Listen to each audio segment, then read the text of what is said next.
Alright, what's going on, YouTubers? This video is going to be a change of pace. I haven't been recording myself like talking to the camera face to face because I think it's awkward or I don't see the need. If I'm doing a video on a car and I'm like, look at that thing, you can't see what I'm pointing at. But if videos start getting more views, I don't see it a problem to talk to you on camera. A lot of YouTubers like F-Spot and stuff, they got like a million subscribers, not literally, but they got a ton of subscribers before they even started showing their face. I didn't really see a need to show my face much yet. A lot of old videos, you can see my face, no big deal. I've been thinking, doing some analytics research. You guys obviously don't like the beginning of the videos where I do a compilation of the funny stuff in the videos. Last views haven't been so good, but it's whatever. It can only get better. In this video, it's already pre-recorded, so it's not pre-recorded, okay? I already recorded the video mostly before I decided that I wanted to show my face, or talk to the camera. You can see my face in other videos. It's no big deal. But, so, yeah, from here on, I'm probably going to be talking to the camera much more, and hope you guys enjoy the video. It's kind of unreal what was wrong with the car, but you know, you live and you learn. Becoming monetized, I thought I'd take this a lot more serious by showing my face. I figure it's no big deal. And yeah, I hope you guys enjoy the more, I don't know how you describe it, personal or, how would you describe it? Like I don't know, you know, like a friend interaction or something like that. I think it would be much more enjoyable to see the person's face that you're talking to, so you have an understanding. It'd be like we're hanging out almost. That's how I see YouTube, is like you can watch someone's channel and it's like, you know, you're vicariously hanging out with them. I think that's totally cool. So yeah, from now on, more than likely I'm gonna be talking to the camera, and I mean, I really hope you guys enjoy. All right, so I'm gonna be testing to see which cylinders are misfiring.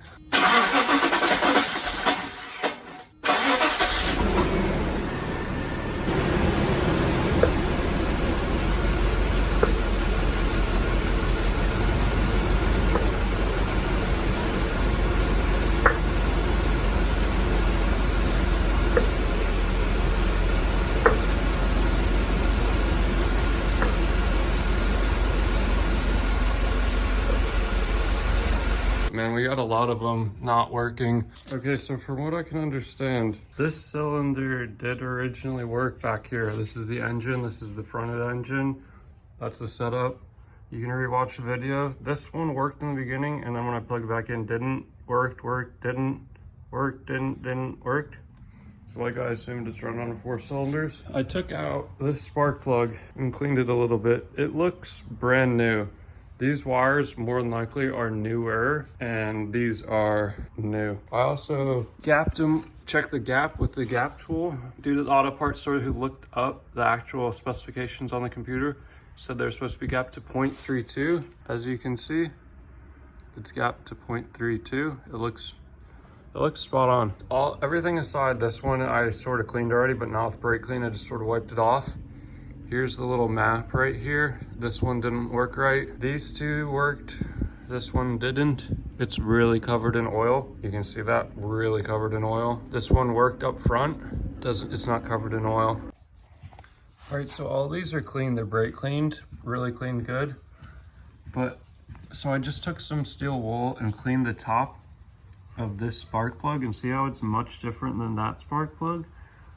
I think that might get a better, spark, so I'm going to continue and do that to all the spark plugs.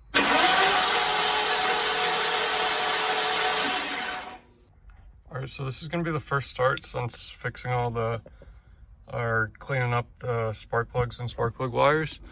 It should run pretty good right now, other than having no gas. But wow, it started up really fast, really good. best it's ran.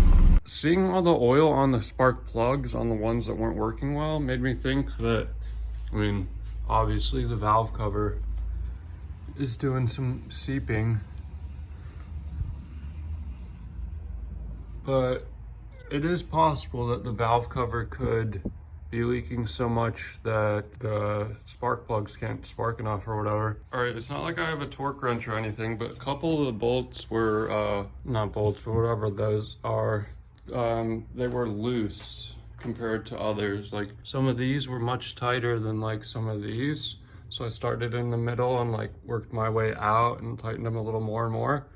But so this says replaced in 2011 to upper engine harness or whatever. And then I look inside right here and those wires look brand new. I do believe the valve cover had some play in it. I also do believe this thing still has some play in it. Now the wires do look okay still, but I'm gonna take this thing out and hook some alligator clips onto this and see if it does some clicking. All right, so I got the flim out of the thingamajig. I blew through that line. This line isn't clogged. I blew through this line. It isn't clogged. I blew through this.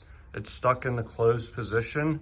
I figured might as well be recording well, or if the car just burns down or whatever, black to black. I'm not sure if it matters which one's which. I'm just gonna go for it. You can hear that, right? Tell me you can hear that.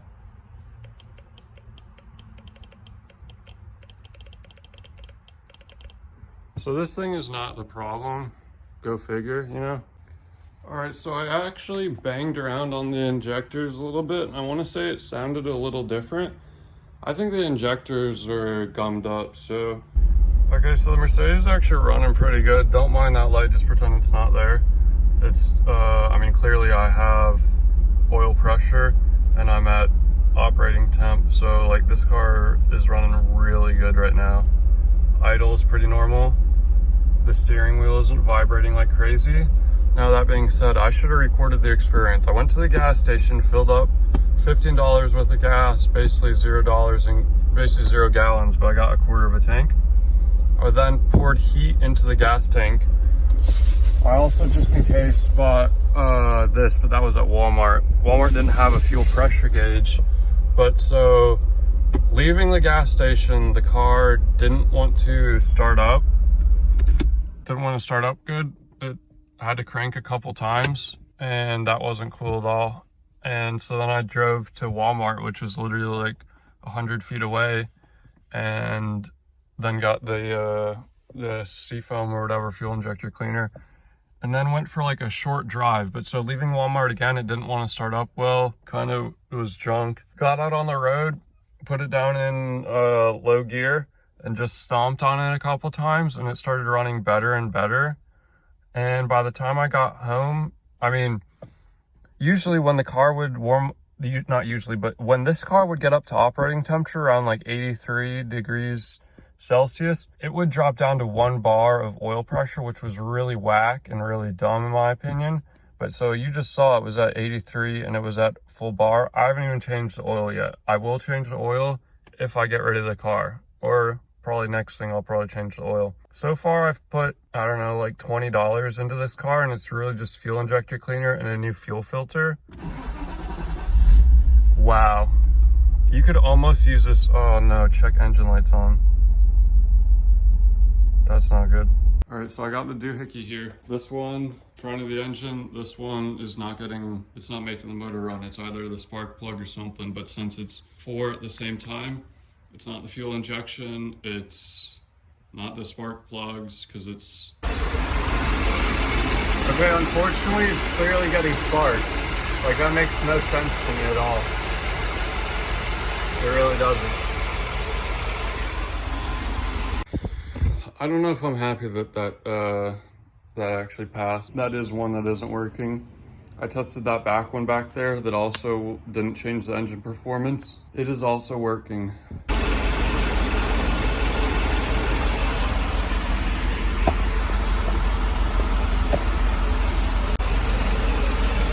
It has spark. Everything has spark because these work and these all spark. So everything has spark. I guess it's not one of these two things. All right, so I went to O'Reilly's. On Amazon, like a whole kit like this is like 30-40 bucks. You keep it forever. At O'Reilly's they charge you 160, and if you don't bring it back in 2 or 48 hours or whatever, they keep the charge on your card. So obviously I'm gonna bring this back, but this is the, I don't know, the instructions or something on the M119 test on the fuel. So first thing I'm gonna do is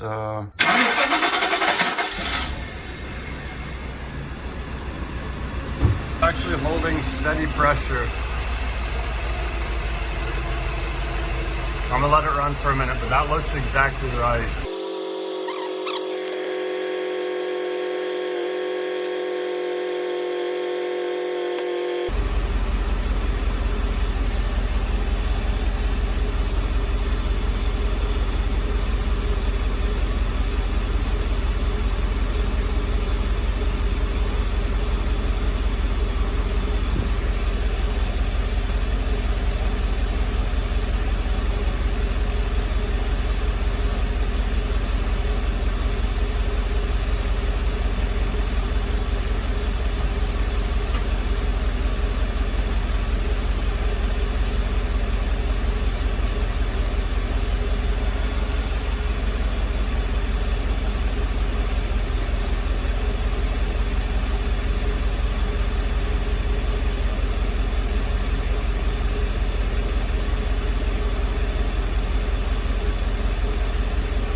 I want to say it's at perfect pressure at idle. So now what I'm gonna do is unplug the regulator. It's at almost 59. All right, so I did the conversion. A bar is 14.5 basically PSI. So at idle it was 52. 52 divided by 14.5 is 3.586, so it's totally at the high value. It's totally good. Without the vacuum, it's at 4.068, 59 psi.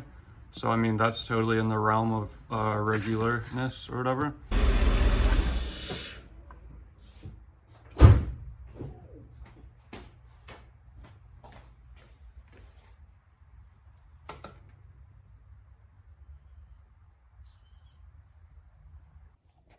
Alright, so it's late at night. I've been bothered that today I worked on it a lot of the day and it's still not running right. Did some looking online. People were talking about like replace the seals. Oh, replace the seals. They're bad. Something or another. So I can't be bothered to just waste time and like sit on Twitch or YouTube and watch other people's videos. I took this thing off and it's like all dirty inside, of course. And I was like,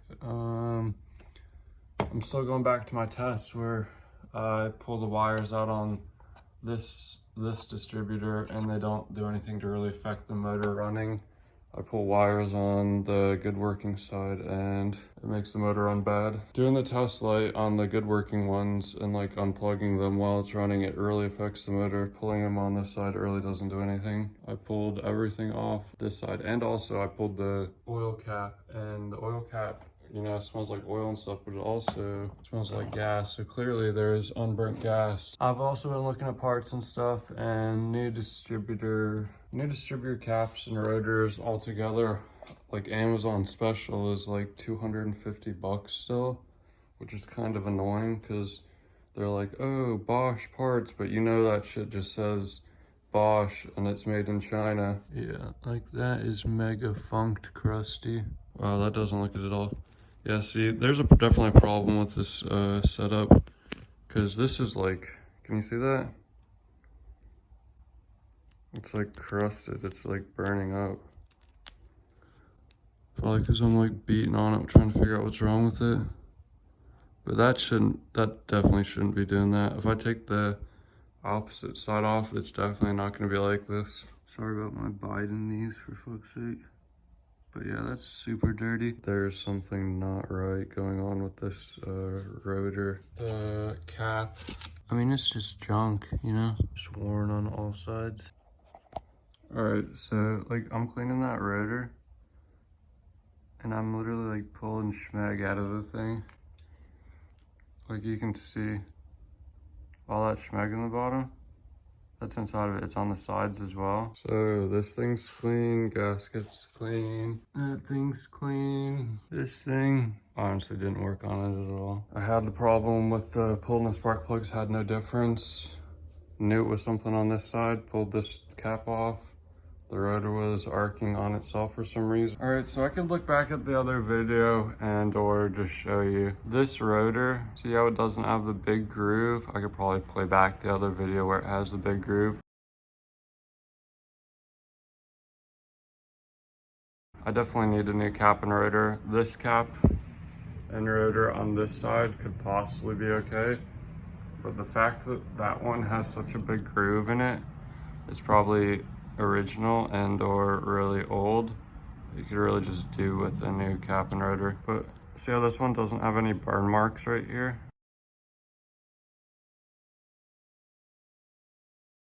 This one's working a lot better. And it's weird because this rotor is in much or this cap is in much rougher shape. I mean, it's literally missing a piece right there. This thing, mega dirty. I'm gonna clean it so when I get a new cap and rotor, I don't need to clean it again and or take the rotor holder off. Looks like the cam seals are failing, probably from me revving the junk out of it. I'm gonna clean it all up. I don't think all this debris and stuff is helping the situation. Like you could almost build a sandcastle in here. All right, so everything's back together. I'm not expecting it to work totally perfect. I know that the caps and rotors aren't good at all. All right, so first start after taking the cap and rotor assembly all apart, cleaning everything, even behind the shields and stuff.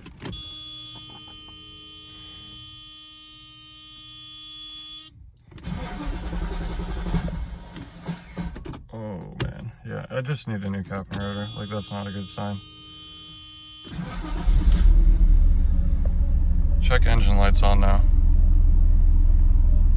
What the heck? All right, so just cleared the codes again after eating lunch and having the new check engine light on. I got a new code. It's, don't even know what it is yet. I'm just gonna try and restart the car again. I did write down the code and I will look into it, see it more. But surprisingly, there was another set of 2 codes on one of the pins and I don't think either of them showed up again, or maybe I didn't read it correctly, but let's just see what happens here.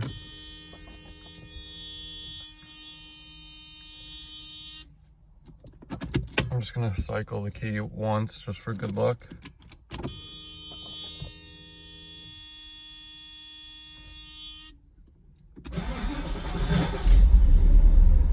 Check engine light's still on. All right, so pin 4. 22, only correlating thing, I've already looked it up. It's already been a problem before because I haven't marked. I didn't mark that and I already have the page marked and it says oxygen sensor heater open or short circuit. Second code I got, pin 17, 15.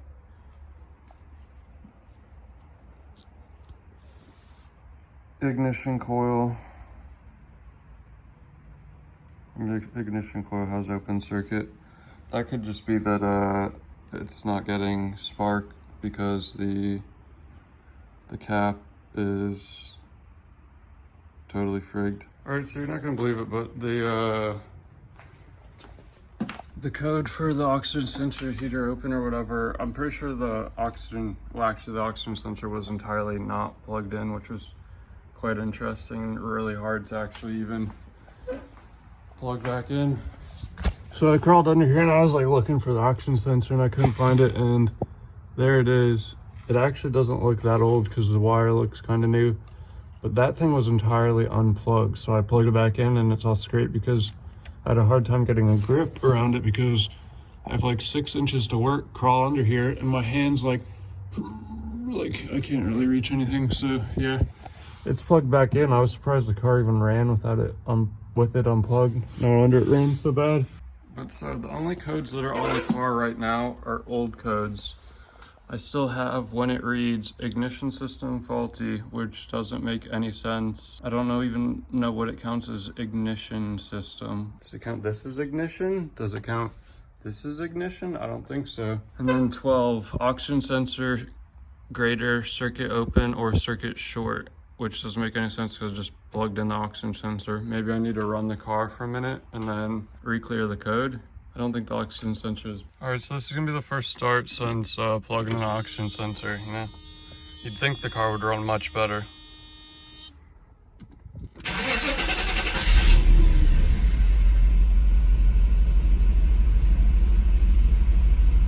No check engine light, that's pretty cool. Okay, so if you look right down there, that's the actuator to the throttle body. You should never do this when the car's on or your ASR or something light will go on. See how that goes like that? And then once you go to like, this is like that. I'm gonna go out a little more. You go like that, the thing doesn't move at all. You go full wide open throttle and the intake opens.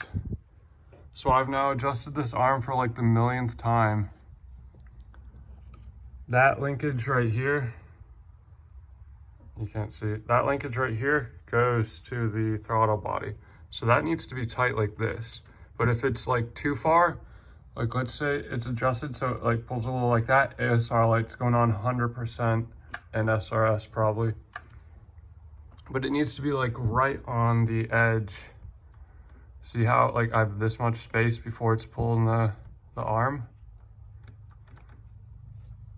I also believe these two fingers need to be touching right here. This is for the transmission. This is the finger that touches the transmission one. So as you hit the throttle, for some reason, it's pushing the transmission. I think without these lined up correctly, like when I was driving yesterday, you wouldn't be in gears correctly. It would be like hella doggy.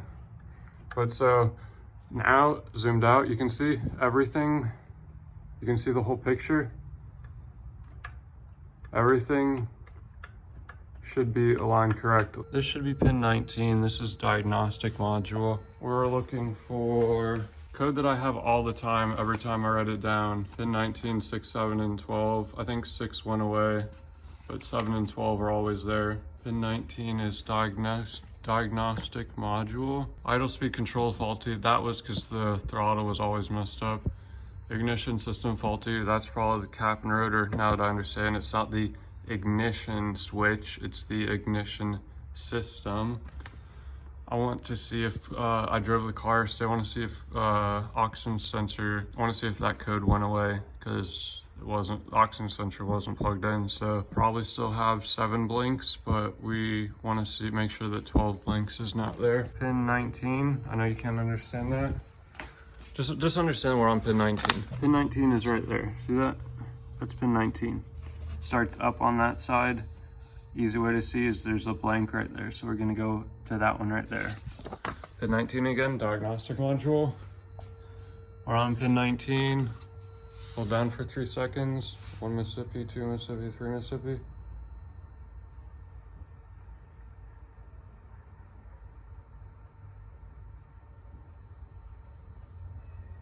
That was 7. I'm gonna reset it. 5 Mississippi, 6 Mississippi, 7 Mississippi, 8 Mississippi, 9 Mississippi, 10 Mississippi. All right, so I cleared that, but the ignition system's still faulty, so it will probably still be there even if I clear it. So let's read it again. The next code should be either 12 or it should not be there. 1 Mississippi, 2 Mississippi, 3 Mississippi. 1, 2, 3, 4, 5, 6, 7.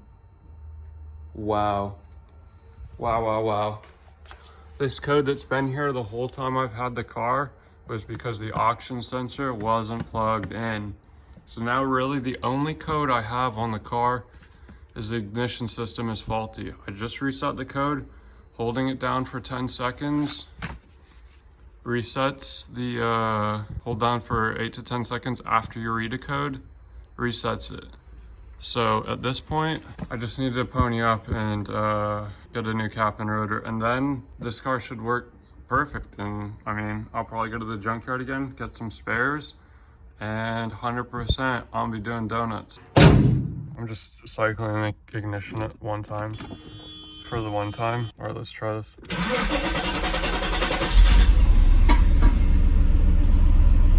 Well, the oil level light is still on. It's totally possible that the light is on because it's like grounding out to the engine block. So unless I wrap the wire with electrical tape, it'll probably stay like that. This is the plug. Lower harness is degraded. I believe this is actually the oil pressure sensor, and that is the oil level sensor. And of course all the wires are really friggin' frigged. So I'm gonna try not to touch any of them but the one that I'm trying to get to. And clearly the car is leaking oil, but it could be leaking out of this sensor, you know? But the sensor is cracked. You can see that crack right there. Try not to get all this junk in my face. You know, it doesn't look to be too dirty. It actually looks to be relatively clean in there. I'm gonna just try and clean it up. I cleaned it up a bit up here. There's this like washer right here that you like would pull out and then pull the sensor out. Looks to be leaking from there. I have the wire not touching anything metal. I don't want to mess with it much more. The wires are just really bad. Say a quick prayer. Please God, have the oil light be off. I don't want to have to take off the lower oil pan. I probably won't be doing that. Oh man, that's disappointing. Big time disappointing. All right, so this could be the first real drive since messing with the distributors and plugging in the O2 sensor. I still need new caps and rotors. That'll be coming. But so going for a drive right now, you'll understand that the car is doing much better. I have the throttle linkage all adjusted. It's correct. I'm gonna go put some gas in the thing because this thing just drinks gas. All right, so we're at a stop sign right here. It is running a little lumpy, but I just have it in drive. Before, you used to never be able to take off really easily. And as you put your foot down more, without shifting gears or without like manually shifting it, it can get up to speed. Like you could literally drive this car as a car, except for the fact that it would never pass an inspection with that stupid oil light on. Even though you can clearly see it has oil pressure, and you need oil to have oil pressure. Plus, you can just read the dipstick. I can read the dipstick. Even after leaking oil out, it still has plenty of oil. This engine holds so much oil, it's honestly really crazy. It's the most oil I have ever had in a car. I think it takes like 8 quarts of oil, which in today's money is about like $2 trillion. Like if you're not like a Saudi princess or something, like how are you putting oil in this thing or doing oil changes? But so yeah, I'm gonna get on a more faster road and we're actually down stomp on it again right here. Here we go.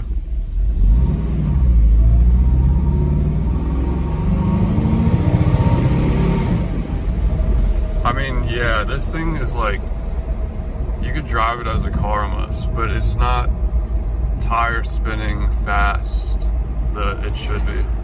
Like I know this car has 18s on it, but it should really still be able to like light them up.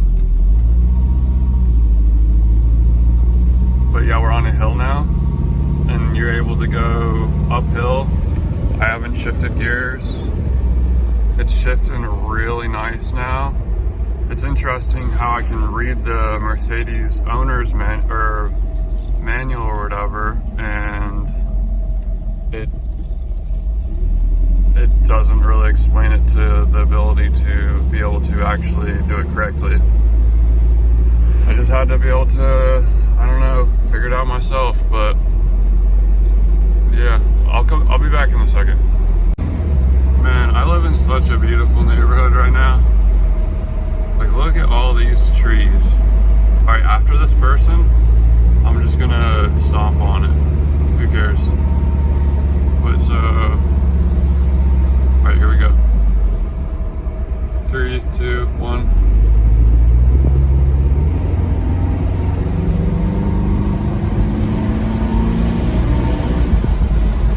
I mean, yeah, it's It's got some good up and go, but for like a 5-liter V8, nah, it ain't it yet. Clearly the ignition problem is still being a problem. You could drive this as a car though. Like worst case Ontario, like if I needed to drive this as a car, I could probably drive it as a car. Oh, car's gonna go. My turn.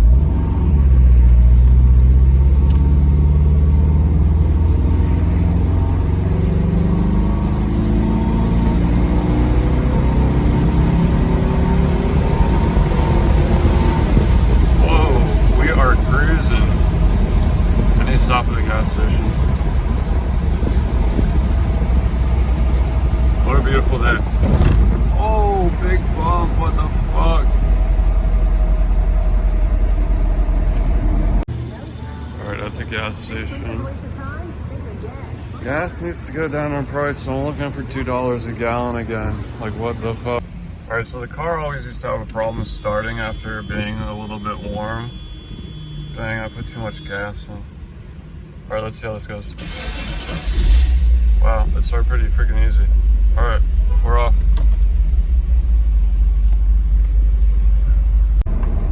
Alright, so that's going to conclude the end of this video. Really successful video. I'm doing this wrong. That's going to be the end of this video. Yeah, it was a really successful video. Next thing, 100%, I'm be buying the distributor caps and rotors, but I'm honestly waiting a couple minutes. I keep seeing people parting out cars for sale. Half the time they're scammers. I don't understand why people think Facebook's a good place to scam.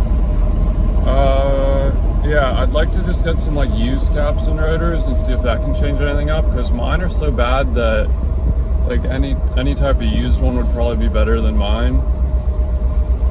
And yeah, I think once I put in a new cap and rotor, that the car is gonna be top shape. I'm gonna have to worry about turning off this oil light, but I have some ideas. It could just be the wire.